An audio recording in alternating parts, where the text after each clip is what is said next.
오늘은 느헤미야서에 있는 말씀 가지고 다시 수치를 당하지 말자, 이와 같은 제목으로 함께 은혜를 받고자 합니다. 대한민국 국민들은 해마다 8월을 맞이하면 8월 15일 광복절을 국경일로 경축합니다. 그러나 우리 그리스도인들은, 또 우리 대한민국 국민들은 국경일만 기억할 것이 아니고 국치일도 기억해야 됩니다. 국치일이 무엇이냐? 나라를 빼앗기는 수치를 당한 기념일이다 이 말이죠. 1910년 8월 29일 경술국채라고도 합니다. 나라를 송두리째 일본에게 다 갖다 바친 날입니다. 그래 8월 29일부터 이제 우리 대한제국 국민이 아니라 일본 제국, 일본 황제의 신민이 되어버리고 말았습니다. 얼마나 비참한 수치인 것입니까?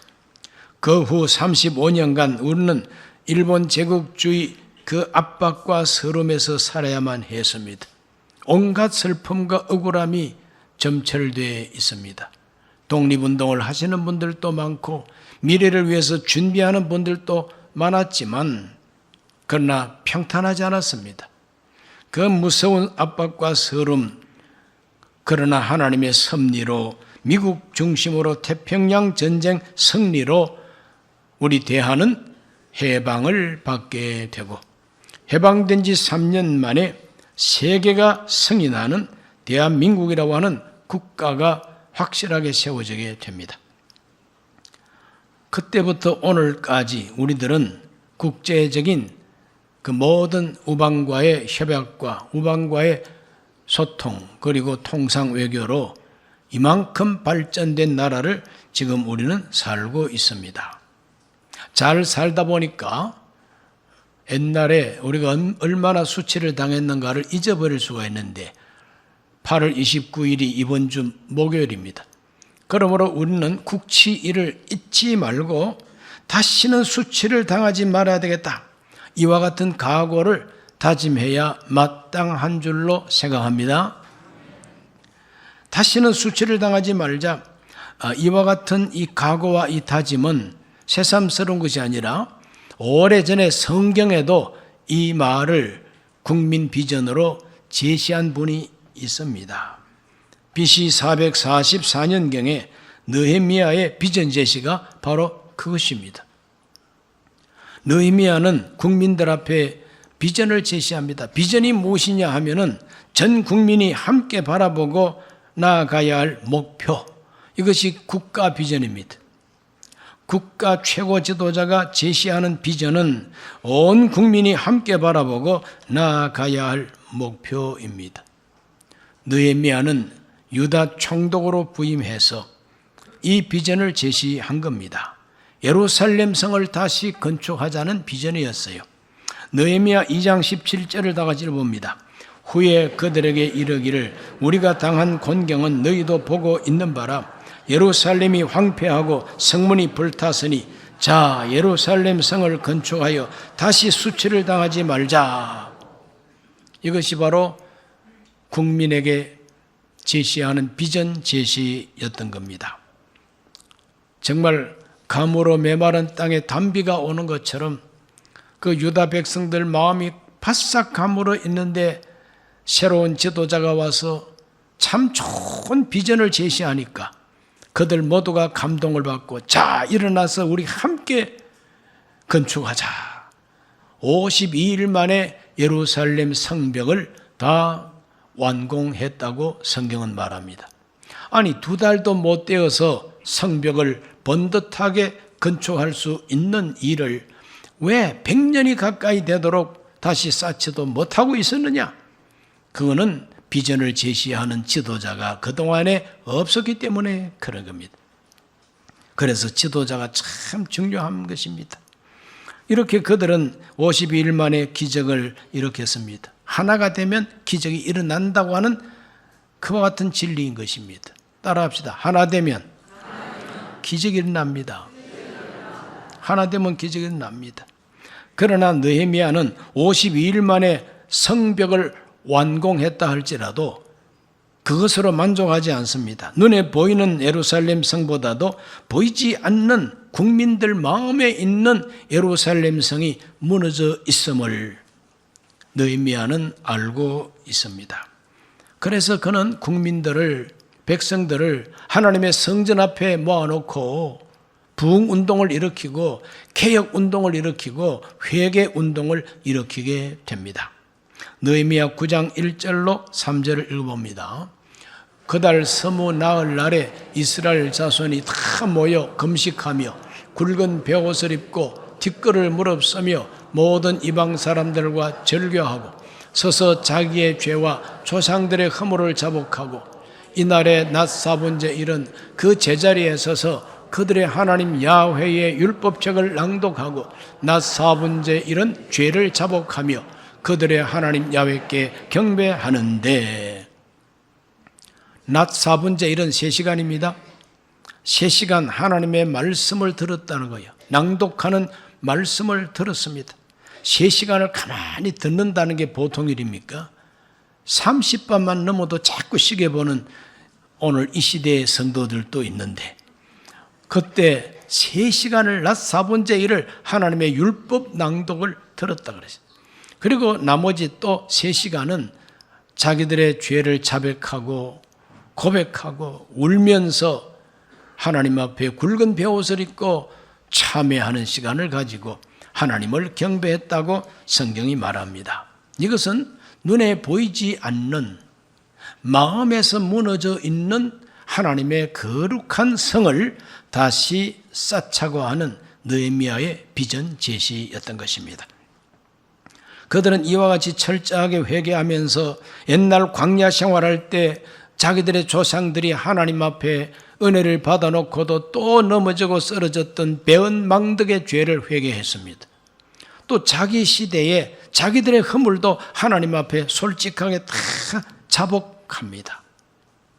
그리고 하나님의 은총을 구하고 우리가 다시는 범죄하지 않겠습니다.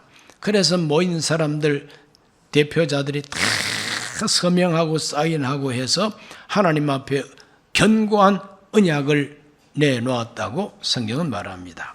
느헤미야 9장 37절로 38절을 다 같이 읽어보겠습니다. 느헤미야 9장 37절로 39절을 읽습니다. 우리의 죄로 말미암아 주께서 우리 위에 세우신 이방 왕들이 이 땅에 많은 소산을 얻고 그들이 우리의 몸과 가축을 임의로 관찰하오니 우리 곤란이 심하오며 우리가 이 모든 일로 말미암아 이제 견고한 언약을 세워 기록하고 우리의 방백들과 레위 사람들과 제사장들이 다 임봉하나이다 하였느니라. 이스라엘 백성들은 하루 종일 하나님 앞에 회개하면서 마지막에 그들은 서명 운동을 일으킵니다. 그래서 인봉을 했다 그랬어요. 어떤 서명 운동이냐? 하나님 앞에 주의 말씀대로 살겠다고 하는 견고한 언약을 하나님 앞에 세웠다는 겁니다. 그러므로 백성들의 대표자가 되는 모든 방백들이 다 서명을 하고 인봉을 하고 그래 하나님 앞에 견고한 언약을 내놓았다는 거예요. 이럴 때에 보이지 않는 마음에서 무너져 있는 예루살렘 성을 다시 건축하게 됐다는 것입니다.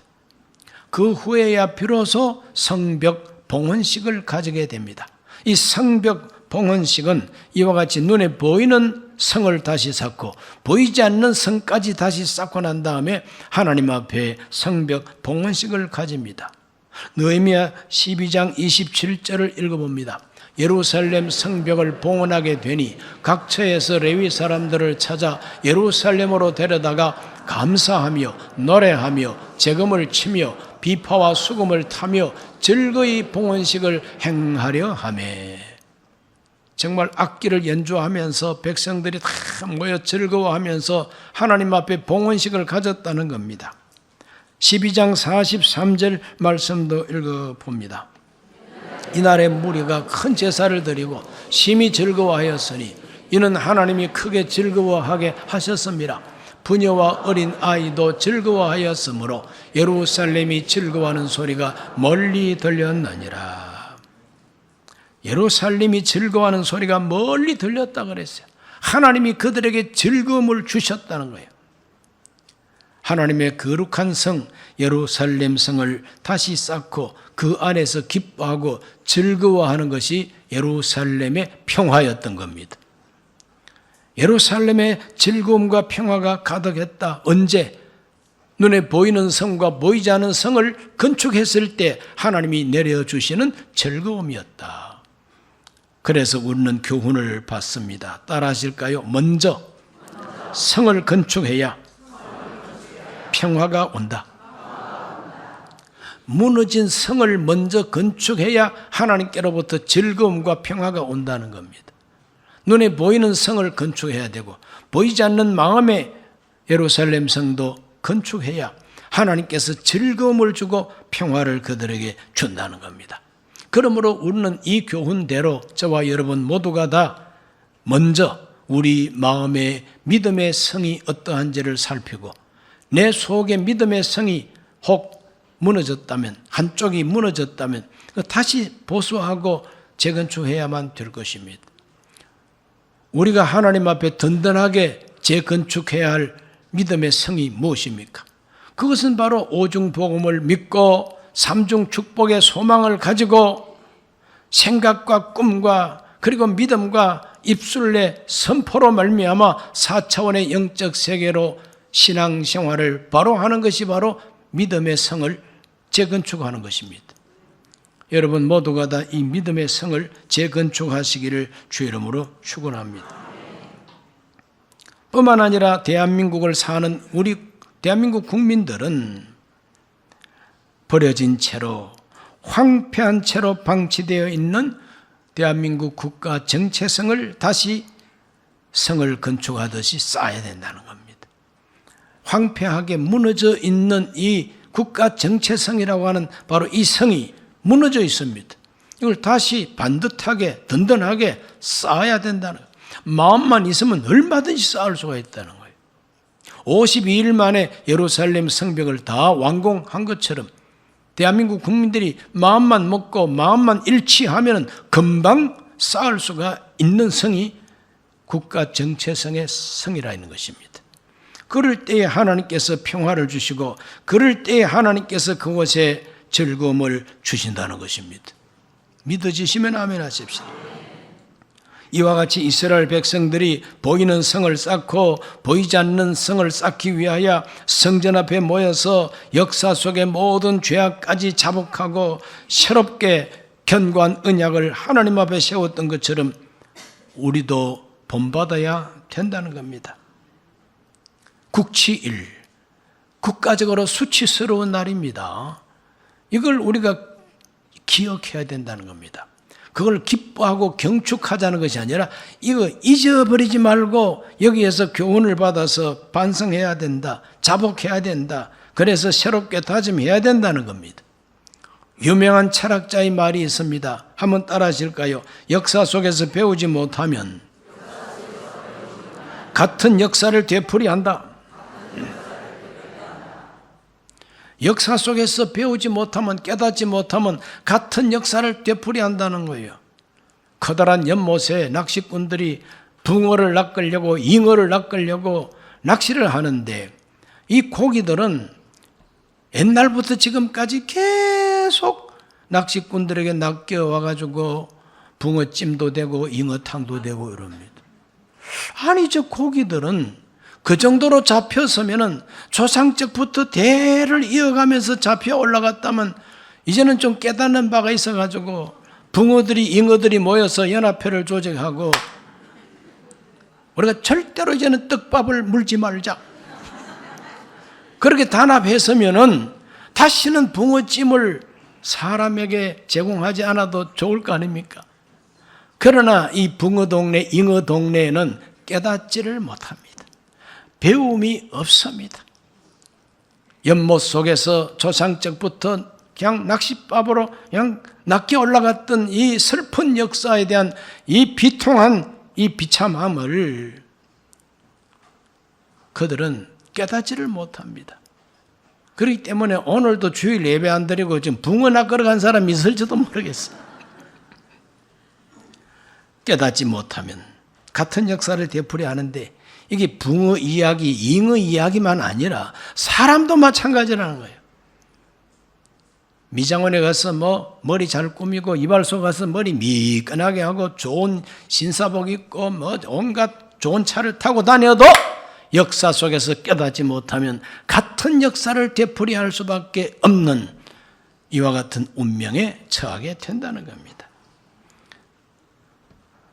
114년 전에 이 나라를 빼앗아간 저 일본만 욕할 게 아니죠. 빼앗은 일본만 욕할 것이 아니고 미워할 것만 아니고, 우리가 왜 빼앗겼는가를 배우고 우리가 왜 빼앗겼는가를 깨달아서 다시는 빼앗기지 않을 수 있도록 준비하고 우리가 강해져야 되지 않느냐 이거예요. 그것을 더 준비하고 그것을 위해서 더 노력하는 것이 그 진정한 애국의 길이고 진정한 성공의 길이지.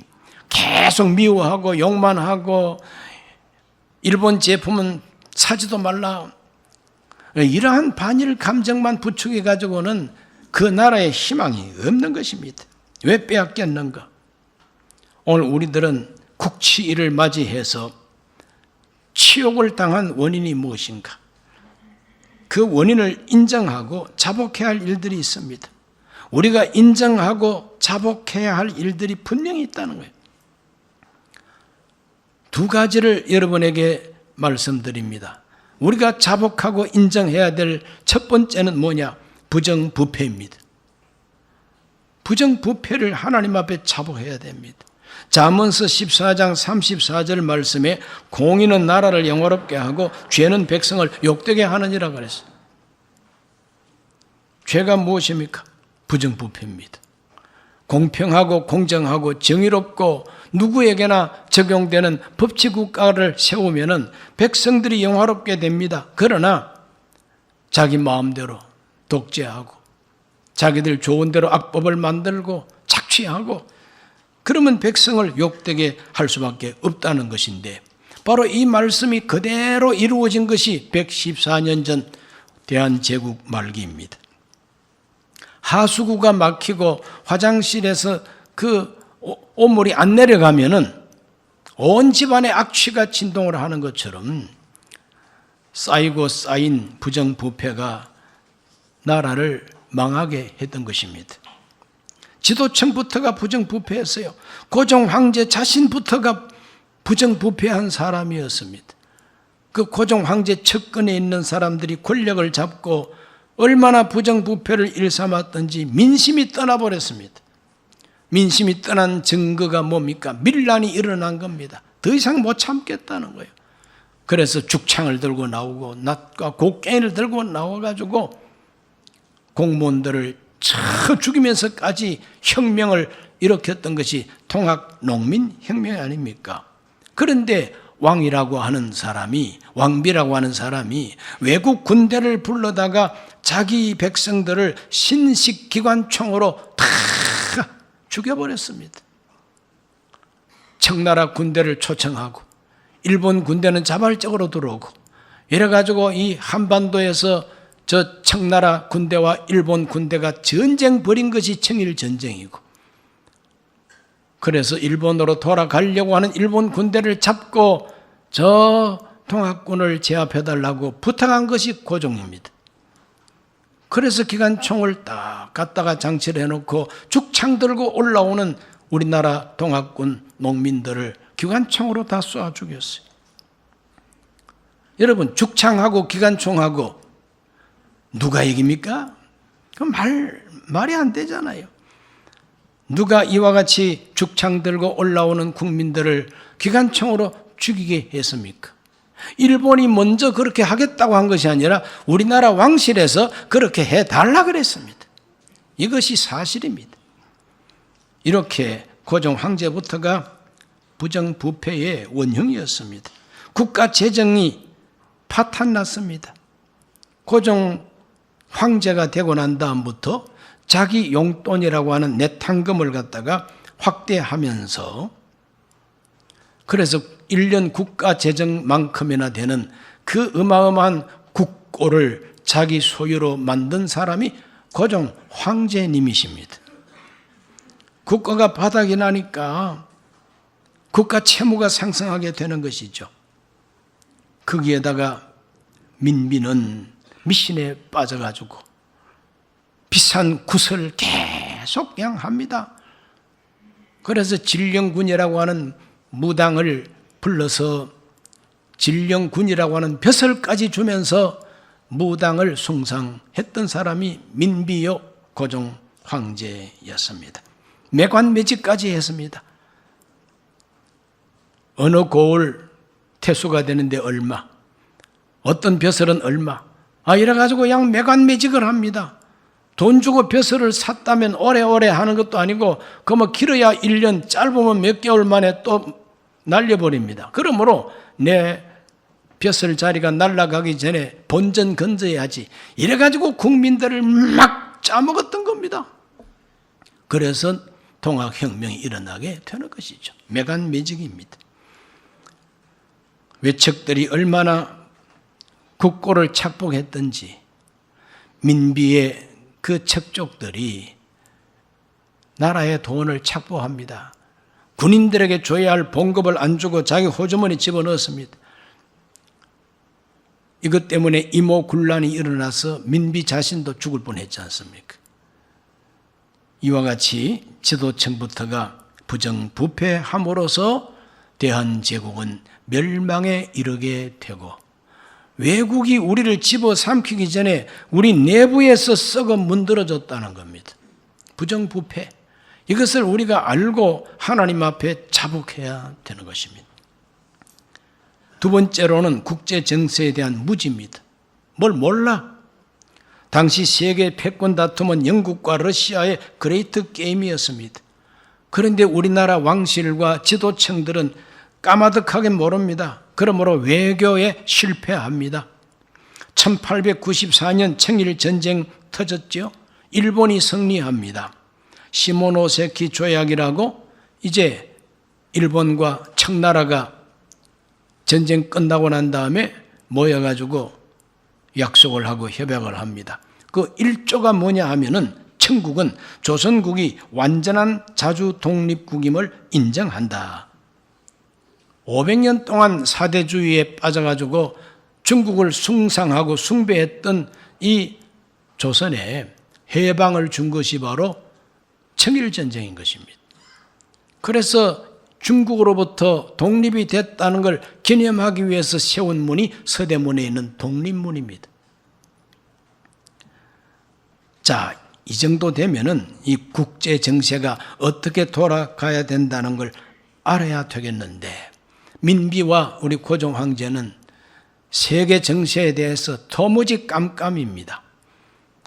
러시아가 삼국 간섭이라고 저 구라파에 있는 독일하고 프랑스를 끌어들여 가지고 청나라를 제압했던 일본에게 너희들 청나라로부터 돈만 받고 저 조선을 차지하고 저 청나라가 지배했던 요동반도는 돌려주라고 했습니다. 안 돌려주면 우리도 가만 안 있겠다고 협박했습니다. 일본이 청나라는 이겼지만 그때까지 러시아와 그리고 독일과 프랑스를 이길 힘은 없습니다. 그래서 꼼짝 못하고 3천만 양을 받고 요동반도 돌려주고, 그 대신에 한반도, 이 조선은 일본이 좌지우지할 수 있도록 돼버린 겁니다. 그걸 보고 있던 이 고종과 민비는 야, 이것 봐라, 러시아 힘이 대단하구나. 그래서 그 러시아를 의지하게 됩니다. 영국과 미국의 힘이 배후에 있는 줄도 모르고 러시아에 밀착한 바로 이것이 무지의 소산이, 이것 때문에 결정적으로 나라가 망하게 된 겁니다. 무지한 외세 의존, 그래서 러시아를 막 의존하는 겁니다. 이럴 때에 일본이 가만히 있지 아니하고 을미사변이라고 1895년 10월 8일 새벽에 대궐에 난입해가지고 민비를 살해합니다. 석유를 부어서 불태우고 나머지 모든 시신을 연못에다가 던져버리는 만행을 저지르게 됩니다. 왜 이렇습니까? 너무 러시아를 의지하니까. 일본이 정말 목숨 바쳐가면서 빼앗았던 요동반도 뺏기고 하니까 막 분이 차가지고 러시아를 의지하는 조선을 그냥 둘 수 없다. 이렇게 해서 민비를 살해하게 됩니다. 1896년에 아관파천이라고 고종 왕은 자기 목숨이 위태롭다 해서 러시아 공사관으로 피난을 떠나버립니다. 그 러시아 공사관에 가가지고 러시아에게 온갖 이권을 다 안겨주고 그럽니다. 이렇게 해서 러시아를 의지합니다. 썩은 밧줄 같은 러시아를 의지하다가 뚝 떨어진 것이 바로 대한제국인 것입니다. 당시에 러시아는 야심이 있었습니다. 어떤 야심이냐? 9,334km가 되는 가장 길고 긴 세계 최대 장거리 시베리아 철도를 건설해서 이 동양을 지배할 야심을 가지고 있었습니다. 블라디보스톡까지가 종착역이 아니라 이 시베리아 철도를 저 요동반도로 연결하고 북한의 저 원산과 부산과 마산으로 연결해가지고 온 동방아시아를 지배할 야심을 품고 있었습니다. 일본이 이것을 압니다. 국제 정세를 꿰뚫어 봅니다. 그러므로 이 아시아로 뻗어나오는 저 러시아를 깨부셔야 되겠다. 영국과 동맹을 맺습니다. 영국과 동맹을 맺은 것이 영일동맹이고 그 동맹 속에 러시아를 막으라. 그리고 저 대한제국은 너희들이 알아서 하라. 이렇게 나온 것이 영일동맹입니다. 일본은 전쟁을 준비해서 1904년 러일 전쟁을 일으키고 승리하게 됩니다. 저 작은 섬나라 일본이 세계 최대의 나라 러시아를 이길 줄은 아무도 몰랐습니다. 그러나 영국이 뒤에서 도와주고 미국이 뒤에서 도와주니까 섬나라 일본이 러시아를 제압해버리고 만 겁니다. 그때부터 결정적으로 우리 대한제국은 멸망에 도달합니다. 1905년에 을사늑약을 통해서 외교권을 박탈당하고 1910년에 한일 합방으로 국치일이 드디어 생겨나게 된 겁니다. 그러므로 이와 같은 그 외국과 그리고 국제관계에 대해서 깜깜했을 때 그 무지가 바로 치욕이 되어서 돌아오게 된 겁니다. 국제관계 외교에 의해서 망한 나라가 대한제국입니다. 국제관계의 외교에 우리가 무능하고 무지했기 때문에 나라가 망해버리고 말았습니다. 세계를 경영하시는 하나님의 섭리로 우리가 해방되고 독립되고 다시 나라를 세우고 오늘에 이르기까지 발전해 온 것, 이거 우리 스스로의 힘이 아닙니다. 국제협약의 힘이요 외교의 힘인 것입니다. 그렇다면 오늘 이 시대 세계 정세는 어떠한가를 알아야 되지 않습니까? 지금 현재 세계가 어떻게 돌아가는지를 알고 우리의 태도를 잘 정하고 동맹을 잘 맺고 협약을 잘 해야만이 우리나라가 계속해서 발전할 수가 있을 텐데 가끔은 완전히 이상한 소리 하는 사람들도 나타납니다. 오늘 우리들은 국치일을 맞이해서 다시 한번 하나님 앞에 수치를 당하지 않기 위하여 어떻게 해야 될까? 내 개인의 인생에 수치가 없기 위하여 어떻게 해야 될 것인가? 내가 살고 있는 이 나라에 다시 국치일과 같은 수치가 없기 위해서는 어떻게 해야 될 것인가? 내 혼자 힘으로 어림없지요. 그러므로 나라의 지도자들을 위해서 기도해야 되는 것이고 국제 정세를 올바로 판단하고 나라 운명을 올바로 결정할 수 있는 이런 지도자들이 세워지기를 우리는 기도해야 되는 것이고 그런 사람이 누군가를 알고 투표도 해야 되는 것입니다. 깜깜한 무지가 나라를 망하게 한 것처럼 대한민국 국민들 가운데 아무것도 모른 채로 그냥 자기 지역 또는 자기가 생각하는 그와 같은 생각으로 함부로 도장 찍다가 나라가 망한다는 겁니다. 그러므로 국치일을 맞이한 이 주일 우리 모두가 다시는 수치를 당하지 말자고 하는 느헤미야의 비전을 우리의 비전으로 받아들이고 하나님 앞에 바른 자세를 가다듬게 되시기를 예수님 이름으로 축복합니다. 기도합니다. 살아계신 아버지 하나님, 오늘 우리 모든 성도들은 하나님 앞에서 이 마음속에 있는 거룩한 예루살렘 성, 믿음의 성을 쌓게 하여 주시옵시고, 눈에 보이는 대한민국의 정체성도 성을 다시 건축하듯이 건축하게 하여 주셔서 부끄럽지 않는 국민이 되게 하여 주옵시고, 수치를 당하지 않는 믿음의 사람들이 되게 해 주옵소서. 예수님 이름으로 기도하옵나이다. 아멘. 잠시 고개 숙입니다. 오늘 처음 교회 나오신 분이 계시면 그 자리에 조용히 일어나셔서 예수님을 영접하고 믿음의 사람 되시기를 바랍니다. 이 기도를 함께 하시기 바랍니다. 하나님 아버지, 저는 죄인입니다. 어디에서 와서 왜 살며 어디로 가는지 알지 못하고 죄 가운데 살았습니다. 저의 죄를 위하여 십자가에서 죽으시고 부활하신 예수님을 제 구주로 모셔드립니다. 저는 하나님 자녀가 되었습니다. 지금부터 영원토록 주님과 함께 살겠습니다. 예수님 이름으로 기도드립니다. 아멘.